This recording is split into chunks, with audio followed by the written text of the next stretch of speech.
On en débat avec Nathalie Arthaud de Lutte ouvrière, avec Jean-Lin Lacapelle du Rassemblement national, Frédéric Lefebvre, vice-président du parti Agir, et puis Christophe Barbier. Bonjour à tous. Merci d'être ce matin nos invités. D'abord, Nathalie Arthaud. Je vous ai entendu soupirer. Mais oui, parce que voilà, là on est dans l'outrance et dans la caricature totale, terroriste. Alors je me souviens d'ailleurs que les cheminots, enfin à chaque fois qu'il y a des grévistes, on retombe toujours sur ces anathèmes, ces condamnations, faut pas se battre, etc.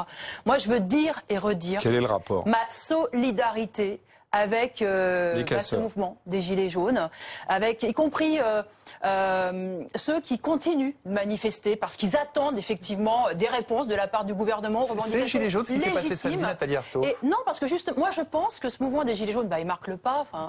Voilà, on le voit dans les chiffres, il marque le pas et il est effectivement débordé par un certain nombre de groupes qui qui ont envie de venir casser, de s'en prendre aux forces de l'ordre, donc qui ont cette stratégie-là. Et en réalité, ils sont débordés. Je pense que ceux qu'on a appelés les Black Blocs, sont plus débordés, ils sont quand même ceux qui étaient aux avant-postes là samedi. Je pense qu'ils défigurent le mouvement des Gilets jaunes. Mais on voit aussi ces manifestants qui étaient venus pacifiquement, qui applaudissent les Black Blocs, qui s'asseyent dans les fauteuils du Fouquet. Mais parce qu'il y a un écosystème. Et qui se filment devant les mais écoutez, moi, parce que il y a un écosystème. Non, mais vous savez, c'est une réalité. Non mais pardon, je ne peux pas laisser dire des choses comme ça.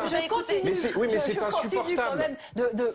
Cette excuse permanente de la violence, c'est insupportable. Mais comment j'ai une excuse? Je pense que l'action des Black Blocs, vous la justifiez. Je pense que c'est une action qui est stérile, qui est contre-productive, je parle pas des Black qui Blocs. ne peut que se retourner contre le mouvement des Gilets jaunes. C'est ça la réalité. Maintenant qu'il y a un certain nombre de Gilets jaunes qui se disent nous on va sur les Champs-Élysées parce que là on va se confronter effectivement à ce qu'il y a de plus injuste dans cette société, à toute cette richesse qui est incarnée par ce quartier et auquel... Et on va détruire le Fouquet, et on va casser le métier des serveurs du Fouquet.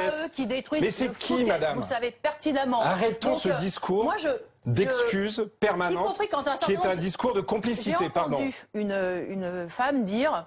Eh bien voilà, je pouvais rentrer dans le Fouquet, j'ai pris une serviette, c'était marqué Fouquet, c'est la première fois sans doute que j'entrais au Fouquet et que j'irais de ma vie et voilà. Et vous dites ça avec le sourire, ça vous amuse?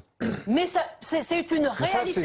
C'est incroyable, vous savez que dans cette société, il y a énormément de richesses. Et l'accès à ces richesses, et même l'accès à... Vous êtes en train d'excuser la violence. Travail, il est interdit aujourd'hui à des millions de femmes et d'hommes. Vous excusez la violence, c'est inacceptable. Mais il faut réaliser que cette société, elle est violente et elle est dure pour un grand nombre de gens, pour qui sont relégués, qui sont marginalisés, qui ont même pas, encore une fois, accès à un boulot, au droit de travailler, de gagner leur vie. C'est ça la réalité. Il faut comprendre aussi les racines de cette exaspération. Je le disais en commençant. Il y en a un qui a envie d'avoir accès à la parole. Tant qu'il y aura une société aussi révoltante et aussi injuste, bien sûr qu'il y aura des révoltés. Et bien sûr que vous justifierez ce qu'on a vu samedi. Bravo. Je suis solidaire avec ceux qui se battent pour leurs revendications légitimes. Ils ont mille fois raison et j'espère qu'ils continueront de le faire. Il y a une question qui plane. On le voit tous les jours. Il y a le manque de confiance, l'absence quasiment totale de confiance dans les hommes et les femmes politiques. C'est pour ça que tous ces partis politiques devraient être un peu plus humbles. Franchement, il devrait être plus humble. Tous ces partis politiques qui aujourd'hui tapent sur le gouvernement, tapent sur la majorité, ils devraient se dire à un moment que c'est leur responsabilité aussi. Moi, je ne partage pas du tout ce diagnostic. Je ne pense pas que ce soit qu'un simple problème de gouvernance. Je pense qu'on est dans une société qui est de plus en plus injuste, inégalitaire. On s'enfonce dans une crise économique profonde, qu'on est confronté à une prédation toujours plus grande du grand capital qui aspire toutes les richesses à un pôle et qu'on court à la catastrophe économique, catastrophe sociale, catastrophe écologique aussi, parce que ça s'est exprimé aussi ce week-end, cette conscience que là, il n'y a pas d'issue dans le cadre de cette société. Finalement, il n'y a que le fric qui compte. Il n'y en a que pour ceux qui ont de l'argent, qui ont les capitaux. Et ce sentiment-là d'injustice, il est profond et il est effectivement partagé par tous ceux qui cherchent à gagner leur vie, quoi, et qui n'y arrivent pas.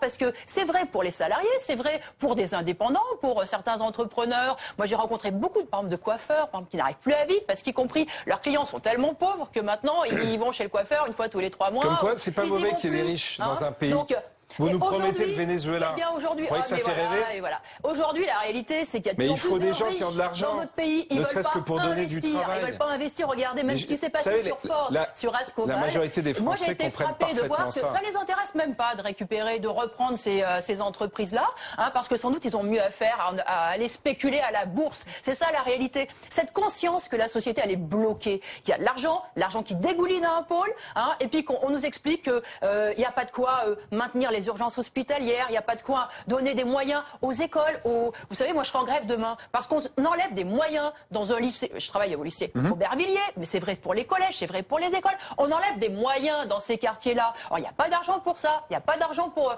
embaucher les jeunes, il y a pas. Et ces richesses qui dégoulinent. Donc la révolte et la colère sociale, elle vient de là. Alors, et Macron, il a une part de responsabilité parce qu'en réalité, il mène une politique en faveur, justement, de ses plus riches, c'est sûr. Il a une politique anti-ouvrière. Écoutez, en plus, ils sont en train de nous expliquer qu'ils vont écouter les revendications des Gilets jaunes. Et puis on apprend que là, on a une proposition d'allonger le temps de travail et de partir à la retraite à quel âge? 63, 64, 65 ans, que finalement ils vont peut-être... Pour vous, le grand débat, de toute façon, il est biaisé et les conclusions... Mais il n'y a rien qui débouchera de ce grand débat. Et c'est aussi ça qui fait l'exaspération, je pense, et qui fait qu'un certain nombre disent on va pas lâcher, parce qu'on est en train de se faire enfumer. Rien ne viendra d'en haut. Et le débat qui se poursuit avec Nathalie Arthaud pour Lutte ouvrière, Jean-Lin Lacapelle pour le Rassemblement national, Frédéric Lefebvre qui représente Agir et donc la majorité. Et puis nous a rejoint également Grégory Joron, bonjour, secrétaire national CRS au syndicat Unité SGP Police. Il y avait 40 unités de force mobile, plus tous les collègues de la préfecture police. C'est ça, il y avait pas un de quoi problème faire. d'effectif. Donc c'est pas un problème d'effectif à mon sens. Donc c'est un problème de consigne? Je rectifie légèrement, c'est pas un problème d'effectif, sauf en force mobile, hein, il nous manque 1000 CRS, ça on le dit depuis des années. Aujourd'hui on commence à le toucher du doigt sérieusement parce que le premier effet qui doit être mis en place sur un maintien d'ordre, c'est la dissuasion. Aujourd'hui il n'y en a plus. Nathalie Arthaud. Vous avez dit c'est la société qui veut ça. Et moi je crois que, oui, on vous demande de maintenir un ordre, mais c'est un ordre qui est injuste. Je suis désolée de le dire, mais c'est un ordre qui est injuste. Enfin, pour vous répondre là-dessus. J'aurais du mal. Dans le sens, non mais parce que la société, elle est profondément injuste. Et moi, ce que je pense, c'est que des jeunes et des moins jeunes d'ailleurs, révoltés, qui auront envie de tout casser. Il va y en avoir. Vous avez entendu le kiosquier qui dit c'est le monde ouvrier qui vous visait. Mais bien sûr que. Écoutez, dans cette casse, il y a un tas d'actions, mais complètement. Mais d'abord, c'est inconscient. C'est puéril. C'est puéril. Et puis, il y a de l'inconscience. Moi, j'ai été frappée par cet incendie de la banque avec les dangers qui ont été, du coup, encourus par les habitants. Donc, c'est inconscient, c'est irresponsable. OK, d'accord. Mais, encore une fois, notre société, elle crée de la violence. Elle crée de l'injustice. Elle crée des frustrations. Elle crée tout ça. Il faut bien le comprendre. Et... il ne s'agit pas seulement de réponses autoritaires, ça ne marche pas les réponses autoritaires. Dans combien de pays il y a des régimes autoritaires, des interdictions de manifester, de s'exprimer? Et puis la cocotte minute, elle explose. Moi je pense à ce qui se passe en Algérie par exemple. Je suis désolée, mais pendant des décennies, ils ne pouvaient pas s'exprimer, ils ne pouvaient pas manifester, etc. Ils ont fini par sortir massivement dans la rue et par remettre tout ça en question. Parce qu'il n'y aura pas... Sans violence, voilà, je vais le dire à haute voix, Grégory Joron. Mais oui, mais moi c'est ce que je pense. C'est que la force d'un mouvement, c'est précisément son nombre, c'est sa conscience. Donc je ne partage pas du tout... Là, il n'y a pas de nombre. Je partage pas du tout ces modes d'action. Mais en revanche, remettre en cause cette société, je peux vous dire qu'il y a des millions de femmes et hommes qui se posent cette question. Comment on peut faire pour changer les choses? Parce qu'on ne peut pas continuer comme ça. J'ai parlé de catastrophe, j'ai parlé d'impasse en matière avec ce chômage de masse, avec ces bas salaires, avec cette catastrophe écologique, etc. C'est ça la réalité. Donc moi je crois que prendre la question par le bout sécuritaire, c'est complètement illusoire. Qu'on défende ces idées, moi, même si je les combats, vos idées, ça ne me dérange pas. Que vous entriez dans ce discours d'excuse de la violence et... Mon voisin a bien fait de vous rappeler qu'en Algérie, et Dieu sait qu'ils auraient des raisons, parce qu'on n'est quand même pas dans le même régime qu'en France, parce qu'on a un peu plus de liberté en France. Je pense que quand on s'attaque à un kiosque, on s'attaque à la presse. Quand on s'attaque à un kiosquier, il vous l'a rappelé tout à l'heure, vous l'avez pas entendu. Je suis heureuse d'entendre que vous vous inquiétez du sort des kiosquiers. À un ouvrier. Parce que combien y a-t-il de kiosquiers qui ferment chaque mois? Ça, personne s'y intéresse. Leur niveau de salaire. Je suis heureuse de voir que vous vous intéressez aux kiosquiers. Sur la question de l'interdiction ou non des Champs-Élysées. En tout cas, Nathalie Arthaud, il n'y a pas Bercy autour de la table. Ça veut dire que ce sera une réponse en matière de sécurité. Ah bah oui, bon, bah c'est clair. Là, on est parti sur un sécuritaire. Encore une fois, moi, je crois que la mobilisation générale, il faut la poser pour ce qui concerne ce chômage de masse, voilà, ces retraites indignes, le fait que aujourd'hui le travail ne paye pas, voilà, ce gouvernement nous explique que toute sa politique consiste à faire que le travail paye, mais le travail ne paye pas. C'est d'ouvrir des perspectives à cette jeunesse qui désespérément cherche un boulot, se cherche un avenir, etc. C'est ça les questions fondamentales. Si le gouvernement n'y répondra pas, la réalité c'est ça, parce qu'en fait il faudrait pour y répondre véritablement contester les profits, contester le pouvoir de ce grand capital, de ces grands groupes industriels et financiers. Il ne le fera pas. Donc en réalité, je pense que oui, des révoltes, il y en aura d'autres, forcément. Justement.